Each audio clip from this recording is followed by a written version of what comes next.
அடுத்தபடியா நம்ம லிஸ்ட்ல இருக்கிறது விசாரணை திரைப்படம் தான். இந்த படத்த வெற்றிமாறன் அவர்கள் வந்து இயக்கினாரு. பொதுவா இந்த படத்த வந்துட்டு பார்த்த உடனே எப்படி இப்படிலாம் வந்து ஒரு போலீஸ் ஆஃபீசர் ஒருத்தவங்கள வந்துட்டு தப்பே பண்ணலாலும் அடிச்சு பொய்யான கேஸ போட்டு இப்படிலாம் நடக்குதா? அப்படின்ற மாரி நம்மள வந்து இன்னும் அதிகமா கேள்வி எழுப்பப்பட்ட ஒரு படமா அமைஞ்சிருக்கு. சந்திரகுமார் அவர்களுக்கு வந்து நடக்கப்பட்ட ஒரு உண்மை சம்பவம். அத லாக்அப் அப்படின்ற ஒரு நாவலா எழுதுறாரு.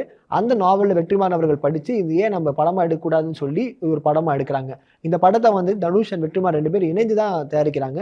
அண்ட் இந்த படம் வந்து கிரிட்டிக்கலாவே வந்துட்டு நெறைய பெரிதளவுல வந்து ஒரு டிபேட்க்குள்ள கொண்டு வந்துச்சு. இந்த படம் பார்த்த எல்லாருமே வந்துட்டு, இப்படி நடக்குதா சமூகத்துல அப்படின்றதும் தெரிய வந்தது. அடுத்தபடியா நம்ம லிஸ்ட்ல இருக்கிறது நடுவுல கொஞ்சம் பக்கத்துக்கான திரைப்படம் தான். இந்த படம் மூலியமா விஜய் சேதுபதி அவர்கள் இன்னும் நெறைய பேருக்கு வந்துட்டு தெரிய வந்தது. அண்ட் மக்களுக்கு ரொம்பவே பரிச்சயமான ஒரு நபராவும் மாறப்பட்டாரு. நடிகராவும் மாறப்பட்டாரு. இந்த படம் பார்த்ததுக்கப்புறம், "என்னப்பா கிரிக்கெட் விளையாடுறாங்க. கால் தடுக்கி பால் பிடிக்கிறதுக்காக ஒருத்தர் விடுறாரு. இங்க அடிபட்டுருக்கும் மிடில் ஆம்பிளிகேட்டு. இங்க அடிபட்டதெல்லாமா மறப்பாங்க. அதுவும் நம்புற மாரி தெரியலையே!" அப்படின்னு நம்ம யோசிக்கலாம், கேட்கலாம்.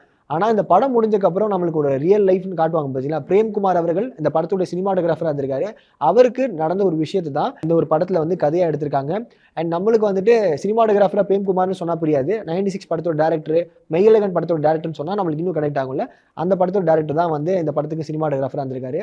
பாலாஜி தரணிதரன் அவர்கள் வந்து இந்த படத்த வந்து இயக்கியிருக்காரு. அண்ட் இந்த படம் வந்து செம்ம சூப்பர் டூப்பர் ஹிட்.